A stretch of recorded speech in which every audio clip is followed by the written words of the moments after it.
Hello, everyone. Good morning. Good morning, everyone. How are you? I'm Pablo Santos from Codit Software.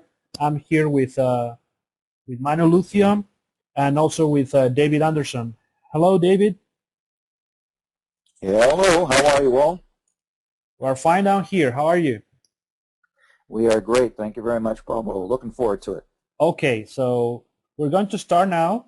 And well, basically, we're going to cover the topics that we discussed, that we proposed for this webinar, which basically are the ones that we are going to present in a second, right? There's still people joining, so we're going to be starting in a sec.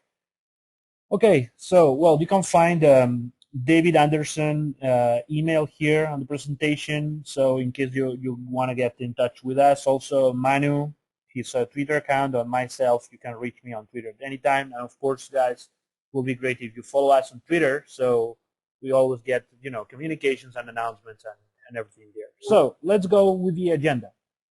Well, what we're going to do today is to talk about the different the different scenarios and the styles we have in distributed development. We are also going to talk about fully distributed development, what it means, a multi-site development, concurrent, centralized, and distributed. And then I'm going to talk a little bit about the branch evolution and distributed and branch per task in distributed style. Basically, we're going to cover the topics that normally you face when you try to adopt Dbcs into the enterprise, right? Dbcs was born in the open source world, basically, and now is spreading to almost everywhere. We are the only distributed commercial version control system out there. But, there are things that you always have to keep in mind when moving and things that probably are not clear for everyone, and that's basically what we're going to be talking about today, right? So, well, first, the different styles, right? I like to tell this one the different types in the DBCS crowd, right? So people who are already distributed and working on the distributed mode.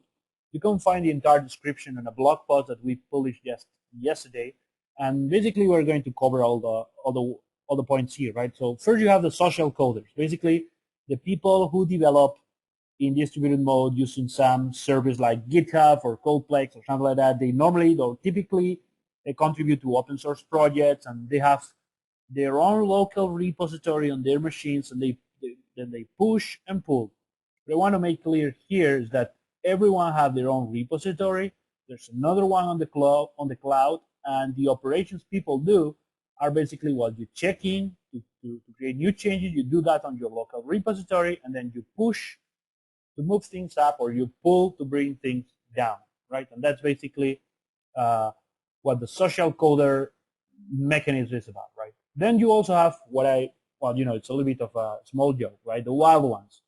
Well, distributed means the concept behind being distributed is there's no need for a central server. So it's a little bit, funny when you work in the social code mode because you end up having a central one. So there's people using DBCS who simply push and pull to each other, not even having a central one. That's why I called sort of a joke the wild DBCS coders, right? And in fact, this is the scenario where people at the enterprise normally afraid of because they think this is sort of mandatory, and it's not, right? You don't have to work this way if you don't want to, especially with plasticscm. Then we also have the small teams using DBCS on the cloud. Well, basically it's like the first scenario we have, the first on the left, but now you use a private repository on the cloud. It's also typically a service that many open source and many commercial systems around open source DBCS provide, right? You push and pull, but the repositories are not seen by everyone, but are just private. Okay. So next one. Now I'm going to describe what I called, and again, a little bit of, make a little bit fun of it, right? The wannabes, right? So people who think they are distributed, but they are not.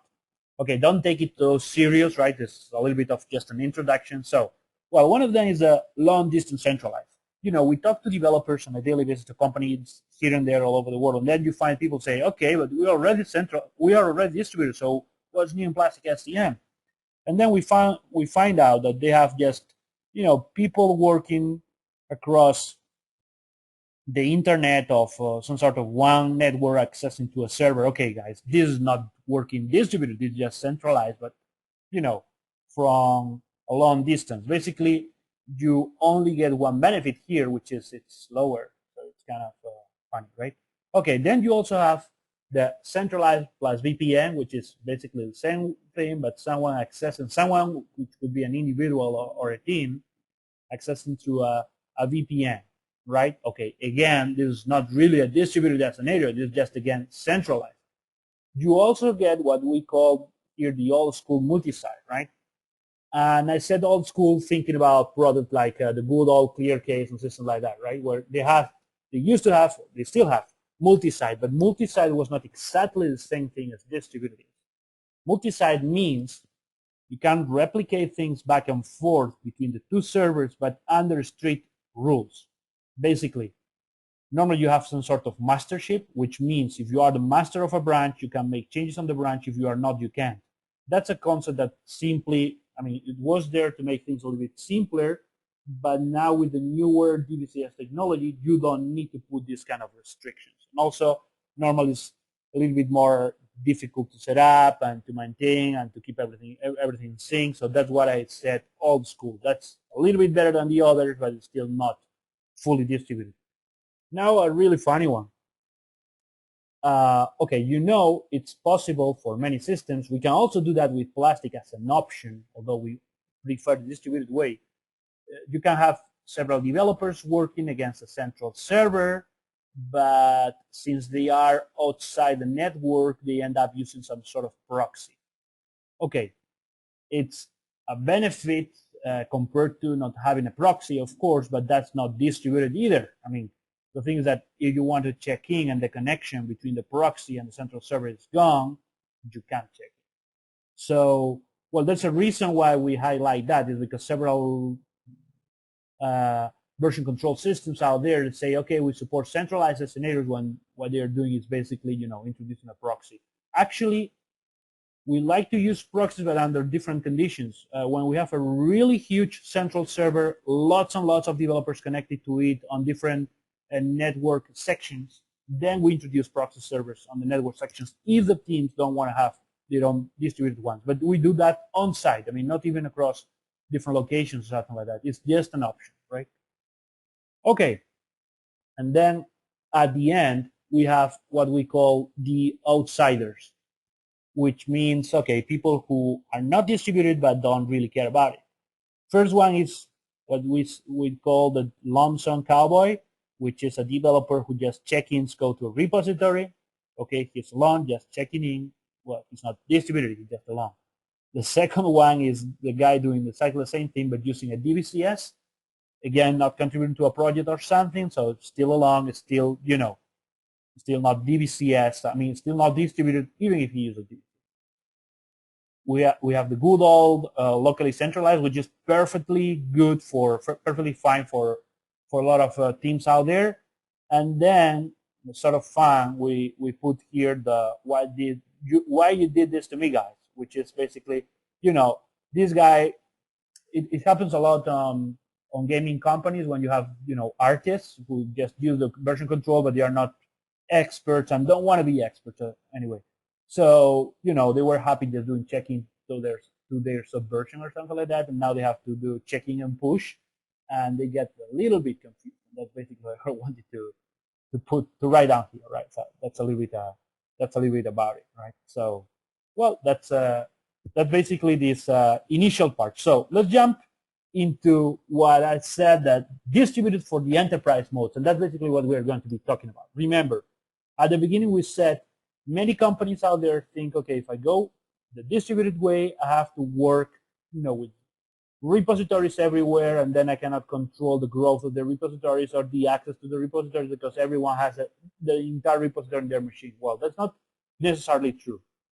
In fact, the DBCS powered multi-site, as I described here, is basically in a scenario taking advantage of DBCS but using them typically enterprise mode, which means, okay, look here, I have 3 sites, one in the UK, another one in South Korea, another one in South Africa, and then I get people the sites push and pull changes and replicate to one another. I even have a roaming developer at a customer location at San Francisco here. You can also connect to the system and do that.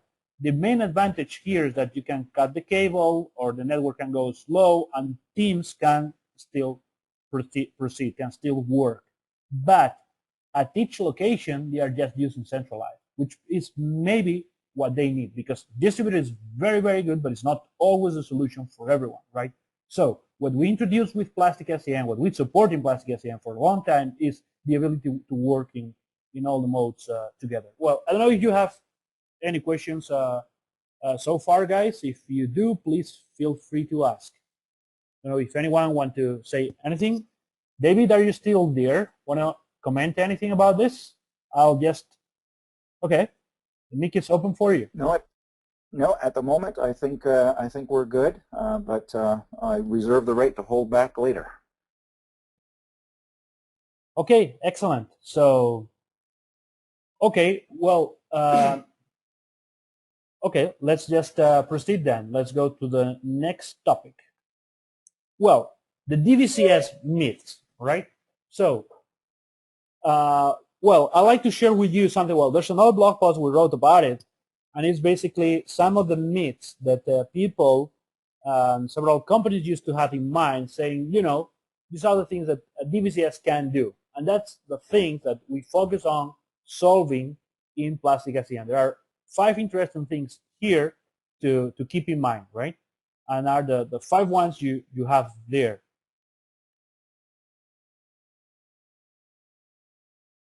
Okay, so the first one is the myth saying Dbcs as a steep learning curve, right? That's the first one. Well, that's not necessarily true. It used to be true in the old days of Git because it was difficult to learn and so on. But that's something that well, we wanted to solve with plasticscm, and I hope we did, right? Basically, things like the GUIs and so on. The second one is basically related to that, right? Basically, okay, the GUIs aren't there yet. So, well, we, as you know, guys, we have GUIs in plasticscm, all related to what we do with the distributor and so on. The branch explorer, I'll be showing you more about this later on. Then that it requires full replica. That's basically true for a lot of systems out there, but in plasticscm, we're able to do partial replica. I'll explain a little bit more about that later on too. Can deal with big files is something that especially teams in the aeronautics or in aeronautics, in games and so on, they typically complain about that. Some systems and Dbcs can do that really well. I know Manu, you are familiar with these cases, right? Especially with this big file, but that's something we solved, right?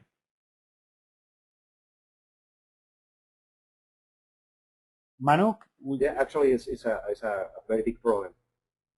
Yeah, Yeah, can you hear me? I'm here. I'm talking yeah, about I can hear you now. Yeah, it's a huge problem for gaming industries.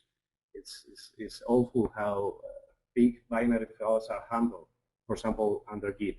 Yeah, that's something we basically can handle with plastic. No big issues here. And then there's also another point, which is that there's no master. I mean, sometimes people complain there's no master or canonical source. Well, that's not true either. I mean, you can have several systems cooperating with each other, and you can still have a master if you want to. It's just one of the copies, one of the repositories. Okay, so let's jump after this myth. Well, we also wrote a blog post about it long ago. You can just go to the website and check it, right?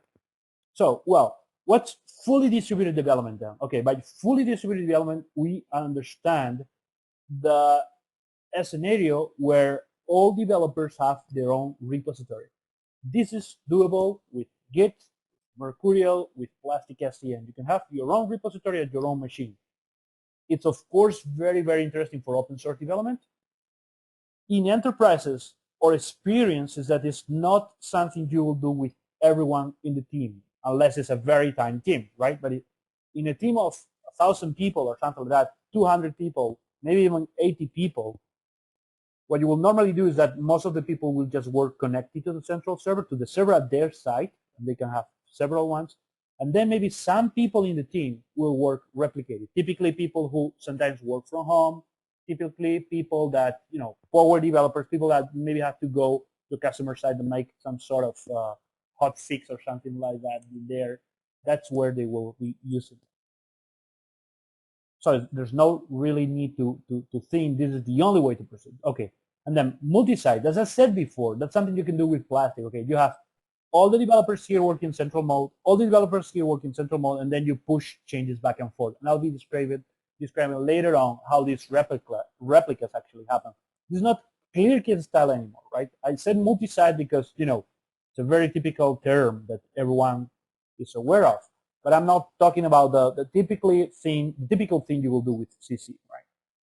Okay, then something we do with Plastic, because while all the other Dbcs, basically, they were born around the open source community, and that has been actually great because it's been a revolution. I mean, until the year 2005, more or less, version control was already considered a commodity.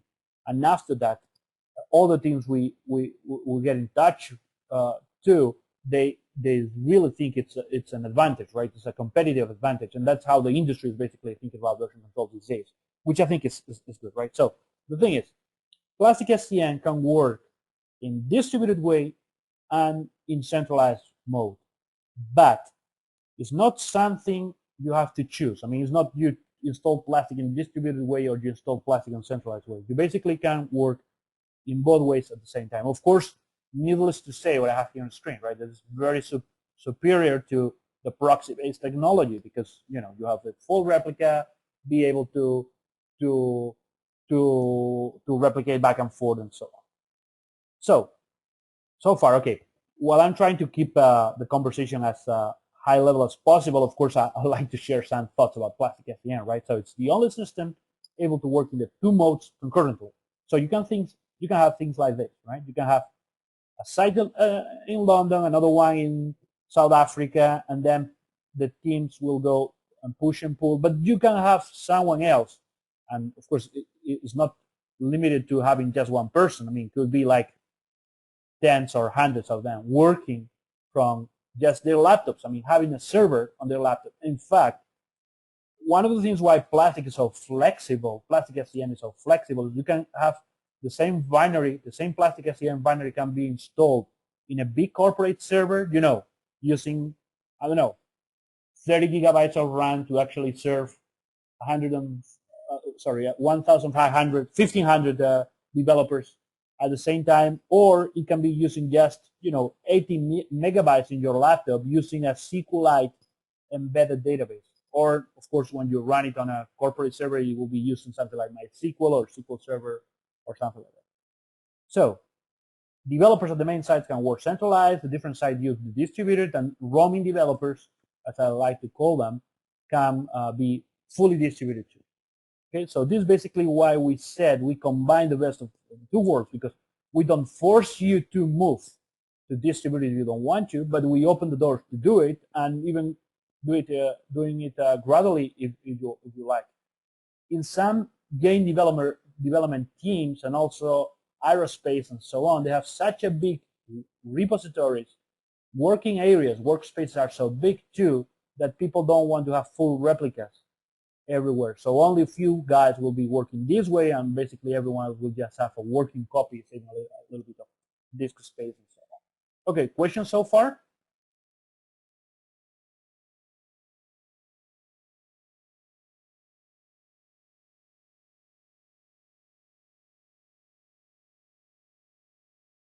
So let's just continue. Well, I was saying that, yeah, even if the network goes down or it's slowed down or something like that, you can still continue working at the three sites. And in fact, there's something here. Developers hate to wait, right?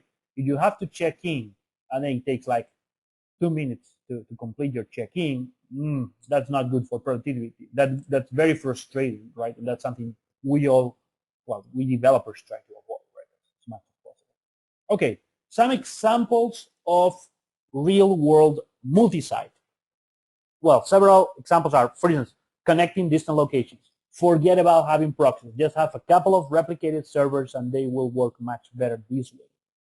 Even if the network doesn't go down, I mean, even if the connection is reliable, chances are sometimes you will have speed issues, especially if your two sites are connected over the public internet, right?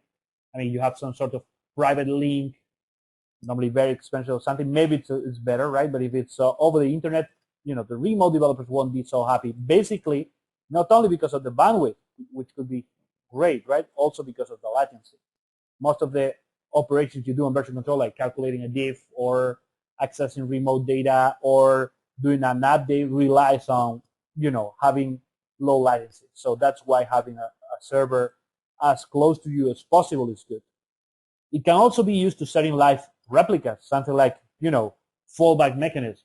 We have some customers who have a couple of plastic servers who are completely mirrors of each other, but they only work on one. They can just hot switch to the other one easily, which is always an option. And of course, as I said, developers working from home and things like that, they can still push and pull the changes and, you know, send them to review and all that.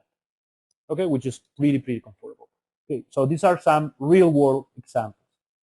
Now, partial replica. Remember I mentioned before, plasticscm is able to do partial replica. This is something that by design is a little bit out of the scope of all the other Dbcs out there. It's useful in enterprise environment. That's why, I mean, we were born completely designed for the enterprise, not for open source projects so far, right? So we focus on companies, commercial teams doing commercial software and so on. So what's the point of partial replica? Look at this as scenario.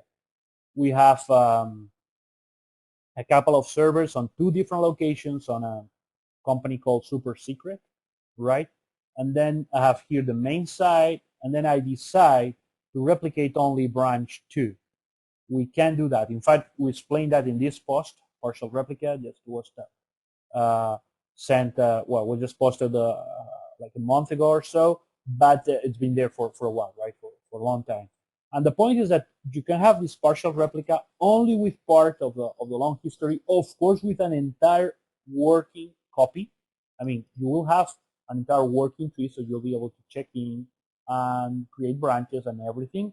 And you'll be able to push back both branches, branch 2 and even the child branch 3 you just created. That's extremely powerful, especially, I mean, for instance, in my case, I work on my laptop, well, on a daily basis, but sometimes I'm not here at the office. Sometimes I just work from home or from some other place. So what I normally do is, okay, I get the main branch from the main repo, but I don't have all the other task branches that are there, right? I just replicate what I need. I'll be able to work. I'll be able to check in back and continue working. That's what partial replica it's all about, and it's very interesting, I think, in this kind of environment.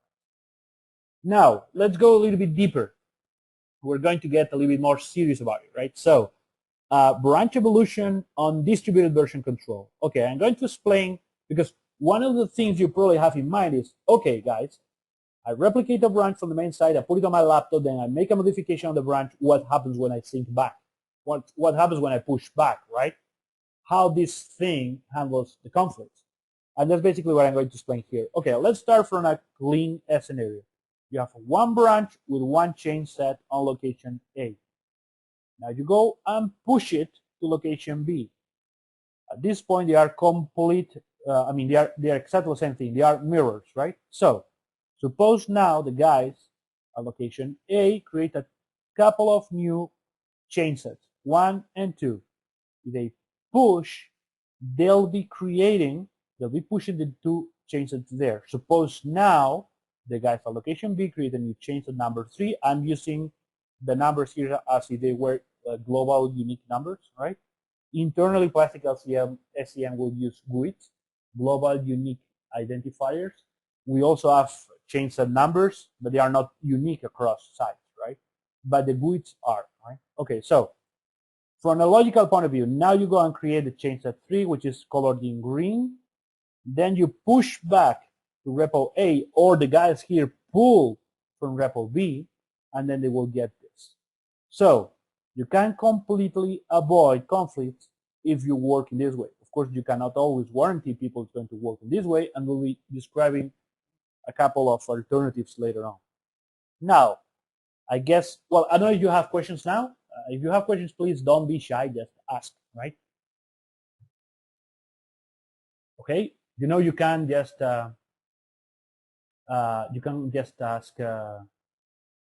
questions on the chat. Okay, well, so let's go for the little bit more complex scenario. What if the two sites make modification at the same time? So look, here we have the evolution. Now the guys on location A and the guys on location B, they create a new chain set at the same time, right? So you're going to do it here. So at this point, we're just as we left after step number 5, right? So the two guys have the chain set number 3. In fact, the ones in blue are the ones created on location A, the ones in green, location B. So we are just on exactly the same scenario. Now, the guys here create chain set number 4, and the guys there create 5 and 6. Now, what happens when location A pulls changes from location B? Well, chain set 5 is going to come here and it's going to be placed linked to its parent, and the parent of chain set 5 is chain set 3. So it's going to be placed this way, and then it's going to come number 6. So what you have here now is what we call a multi-head scenario, which means your branch has a couple of heads, 4 and 6. This is what we also call sub-branching, which means it's like a branch inside a branch, right? Okay, what you have to do now? Well, at this point, if you try to push, you are a developer on A, and you try to push to REPL B, the system, plasticscm, will tell you, look, guy, you cannot push until you resolve the conflict you have here. You have to actually merge 4 and 6, creating number 7, and once you do that, you'll be able to push to location B, right? And that's how it works. So you first solve the conflict, then you are able to push. And of course, number 7 will come here and be placed after number 4 will be placed in the right location. And you see here, although it's very small, you see there's a link between 6 and 7, which is actually the merge link. I'll be describing this in even more detail later on. And this is how concurrent changes on the same branch from different locations actually work, right? That's all about how branches evolve in a distributed scenario. Now you can think, okay, but that's only a branch. Yes, but even if you're using hundreds of branches, the mechanics are going to be exactly the same. The way of working is exactly the same, like what happens here. If you keep this in mind, you keep this graphic in mind, this evolution of the branches in mind, you will pretty much understand how distributed works, right, in terms of solving conflicts and so on. Okay? Okay, so let's go next. Now, one of the questions that are very, very interesting, because so far we just described things you can do, a few scenarios and so on, but how do you use branching in distributed scenarios? I don't know if all of you are used to what we call the branch per task, which is basically a pattern, which means for every issue in your issue tracker, you'll be creating a branch to work on it. So every developer will be creating branches on daily basis. Okay, that's why we like to. That's the way we like to work, and that's something we have. Well, we have extensive information about it on the website, right? If you go to plasticscm.com, okay, just let me go there. If you go to plasticscm.com and you go to documentation, the first thing we have, the quick start, has an entire description of what task-driven development is and all the thing about branch per task, which is basically, as I said, creating a branch for every task you do in the version. Okay, we can cover that on the different webinar, right? But okay, where should you merge all these branches? At both sides, only one of them? That's what I'm going to try to answer. Of course, there's not a single answer for this question. It depends on your style, right? What I'm going to do is just make it a little bit clearer how it works and what are the options you have. So, first, With plasticscm, everything is about replicating branches. So you have two sites, like we said before, you can just replicate main to one side, and you create another branch there, and you replicate it back to the master side, and so on, right? The blue ones are the ones creating on location 1, the gray ones are the ones creating on location B. If we look here in a little bit more detail, you can see these two servers with two different repositories can be working on the same project, although they are not exact clones. That's because of partial replication, because we don't force you to replicate everything. So look here. The guys here created actually a release 001 branch and also task 002 branch, and they were replicated back to site 1, right? So this will be just a subset of what is on site 1. But at the end of the day, what you have on the main branch, and now I'm going to explain that in a few seconds, is going to be equivalent. So it all depends on your preferences. For instance, it's very common to have a few development sites, but all the releases are made on one of the sites, right? So you have one site in London, one site in New York, one site in South Korea, in Seoul, but you decide, okay, releases are generated in London. So people in London will have to pull all the branches from the other sites, or the guys on the other sites push the branches to London, and then the merges will be done there. And I'm going to explain a little bit of how it works. There's one option to avoid this sort of, conflicts I described here, which is, what if you decide to make everyone work on task branches, but only one side will touch the main branch? Then of course you are avoiding concurrent changes on the same branch for most of the cases, right? That's an option you have, and that's a very interesting one, because basically it simplifies the development. It's not that Plastic forced you to work this way. It's perfectly fine with it, but for certain branches, maybe it's good to avoid this sort of conflict. Maybe you just keep it for, project branches or task branches and so on, but not for the main one. That's all up to you, of course. When that happens, and don't get scared about this graphic, I'll try to describe it step by step. The first part is exactly the same as you saw before on the other slightly bigger graphic. Okay, oops, sorry. Okay, here we are. Okay, so you start with a branch which is already on release 58, then what you have on the other branch is an empty one. You push, you also get release 58 there. Now the guys start working, and the guys on location 1 create a couple of new branches. The guys on location B create 4 new branches.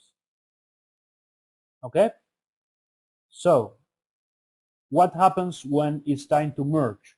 Well, one of the options you have is that, suppose you decide, okay, all the merges are done, all the releases, let's say, are done on location 1. You'll go and pull all the changes from location 2 to location 1. Once you're there, now we focus only on location 1. You merge all the branches back to the main branch. As you will do, you were just using a central server, and then you go and create a new release. You see that? What you can do after that is that, after that, you go and replicate again the main branch, not everything, only the main branch. So at this point on site B, you will get the merge links. The merges were done at site 1, but they will be replicated to site B, so you'll get the full traceability. But at this point, the main branch will be equivalent. So what you have labeled here as release 59 is exactly the same on site 1 and site 2, although site 1 will have all these branches, while site B will only have a subset. Is that the better way of working? It all depends on your goals. Some teams prefer to have exact clones, or almost eventually exact clones, because while you are working, they can be exactly the same, because people are not working two servers at the same time, right? But it's something you can do, right? Having exact clones. But you also have the option to have equivalent servers, even if they don't have exactly the same branches at the two sides. Okay? Is that clear? Is that probably one of the hardest topics on the presentation today? It's not difficult once you get the point, and after you see that, everything is pretty clear in all Dbcs systems. Okay, so what are the tools we provide in plasticscm to help you doing distributed development? Okay, we provide a few of them. Let me just go back to Plastic and show you a few things. So the first thing we have is a branch explorer. I guess if you ever use plasticscm, you know what a branch explorer is. What I'm showing you right now on the screen is some sort of recursive plastic thing. No, I'm joking. What you have on the screen right now is plasticscm code inside plasticscm. I guess we wouldn't be very, we wouldn't be very serious if we wouldn't use plasticscm also, right? Okay, so what you have here is basically a replica. I have my laptop from the central plasticscm server. As you can see, I have, well, a good number of branches here. But you might wonder now, okay, you said this is a distributed branch explorer. Why you say that? Let me show you something. You can go to the branch explorer and say, okay, show me the replication sources, color by replication source. Once I do that, you see some chain sets were colored differently. Most of them are blue, but now you have blue ones and green ones. Let me change this one to something like orange. Okay, the orange ones are the ones I replicated from Diana, which is our central server. The green ones are the ones I created myself on my laptop. That's something the plasticscm tracks, so it helps you understanding what operations happen. And now I can do something a little bit more exciting, which is basically the following. I can connect to my central server Diana, and I can ask it, okay, show me your branch explorer, and combine it to the data I have on my local server. I have a slightly big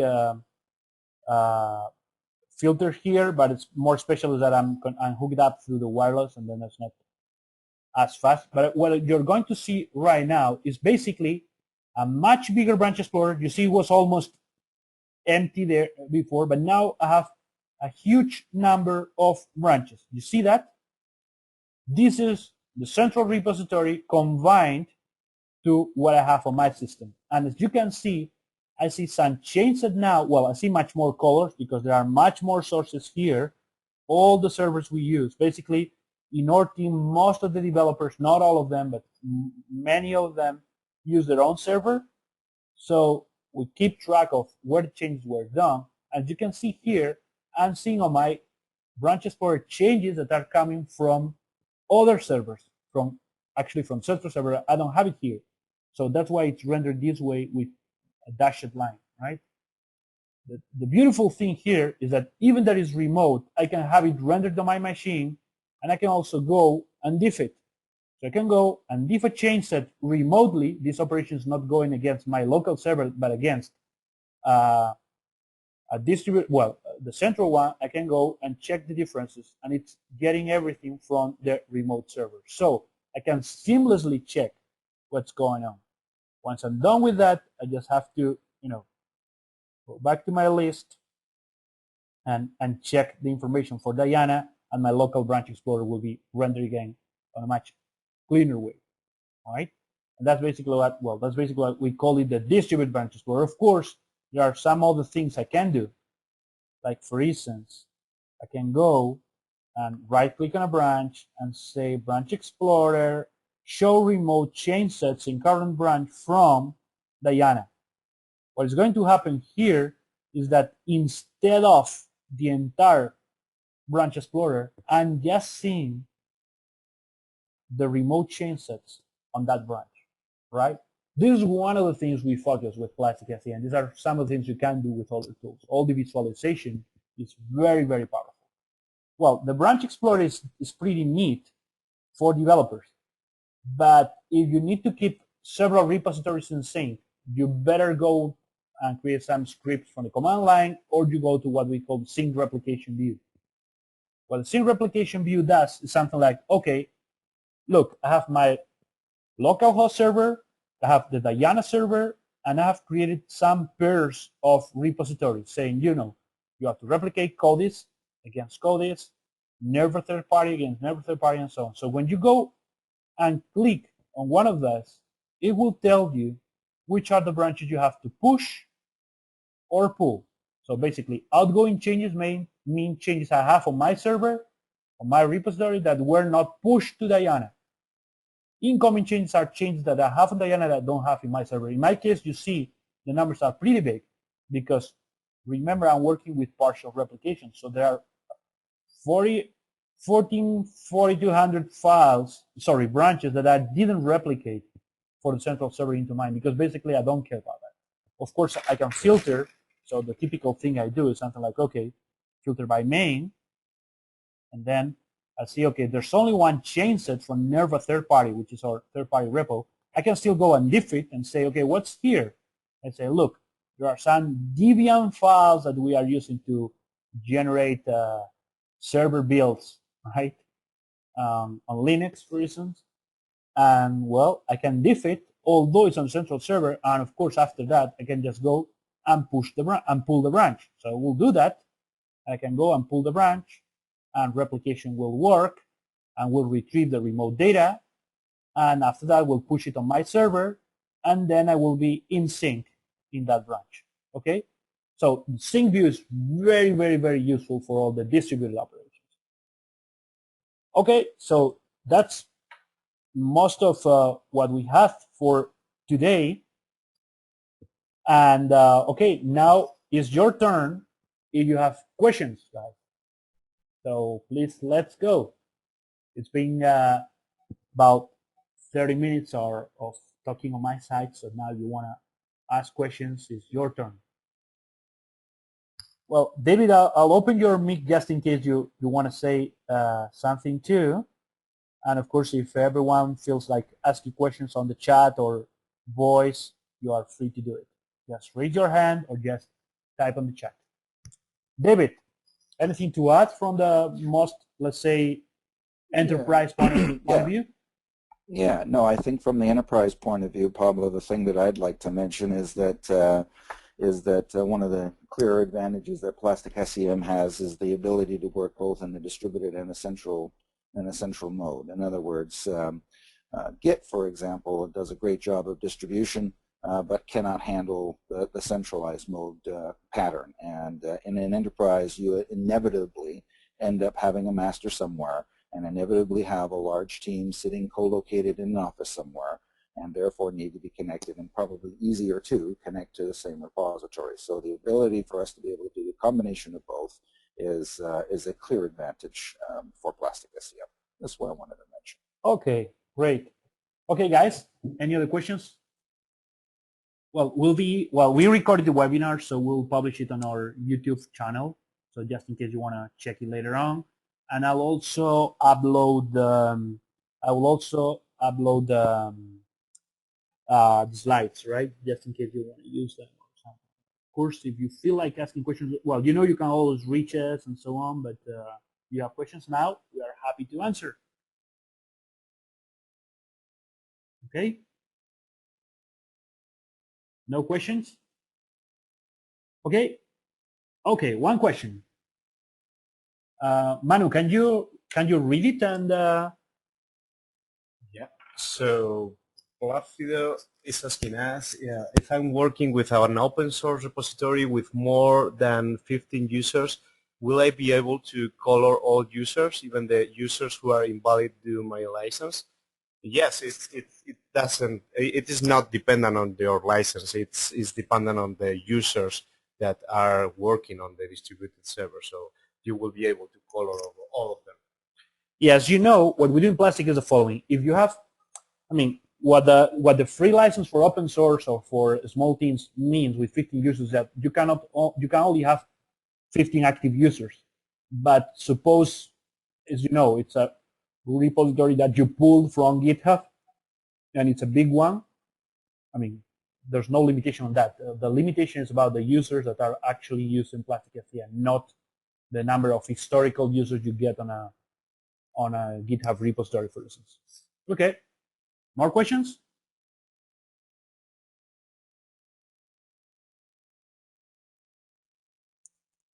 Okay.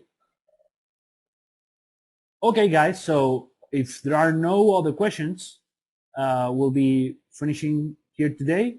It's been almost 15 minutes of distributed stuff. So, okay, feel free to contact us. If you have any other questions, you know, through the typical channels, the forum or support and so on. And thank you everyone for joining today. we'll be scheduling more webinars in the coming future. Our goal is to have a couple every month. So, okay, we'll be happy to meet you online. Thank you, everyone. Thank you. Bye-bye.